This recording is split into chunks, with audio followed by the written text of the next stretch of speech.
Hey guys, let's go ahead and talk about density. Density is a physical property of all known substances, and it's defined as the ratio of the mass of something to the volume of something.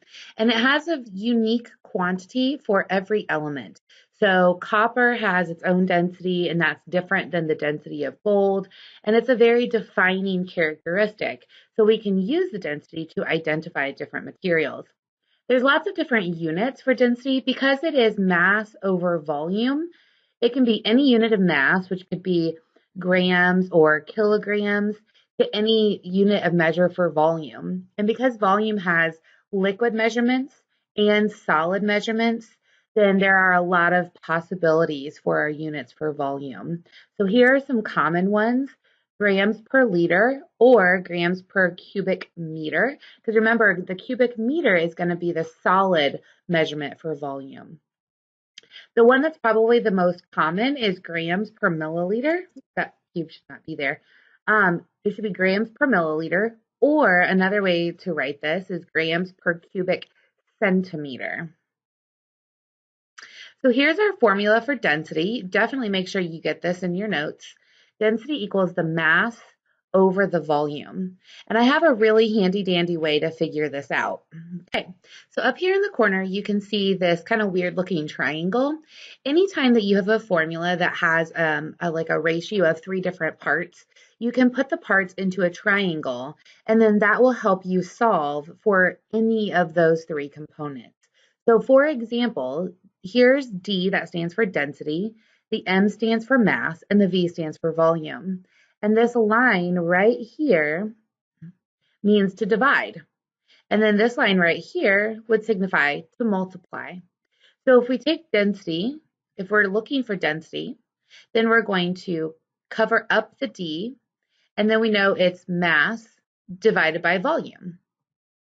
Whoops. If you're trying to solve for the mass, you would cover up the mass, and now the mass equals density times volume. And then finally, if you're trying to solve for volume, you cover up the volume, and now we know that to solve for volume, we take mass divided by density. So I just wanted to show you that handy dandy little trick. That works for any type of relationship of three that you have. So let's go ahead and look at our practice problem here. It says, what is the density of an object with a mass of 12 grams and a volume of 4 meters cubed? So density is mass per volume, and our mass in this case is 12 grams, and our volume is 4 meters cubed. So if you take 12 divided by 4, you get 3. And then the unit for density has to be a fraction. So you have to leave it as grams over meters. And if you go up here to font and select superscript, that is one way that you guys can get that exponent up there. So 3 grams per meters cubed. Knowing the density of an object can be helpful for a few reasons. We talked briefly about material identification. So there was a story about King Midas and gold, and someone presented him with a gold crown, and he wanted to know whether that gold was real or not. So what he did was he found the density of his gold crown, and then he compared it to the density of some of his gold that he had lying around because he was King Midas. And if they match, then you know that the crown is real gold. But if those densities don't match, then you know it might be gold mixed with something else and it's not pure gold. So because every material has its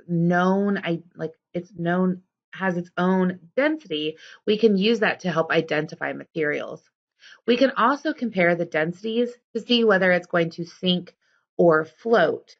So the density of water is 1 gram per centimeter cubed. And so if your object has a density less than 1 gram per cubic centimeter, then it will float. If your object has a greater density, then it will sink. And there are occasional times where it's exactly the same density as water, and then we would say that your object would be suspended.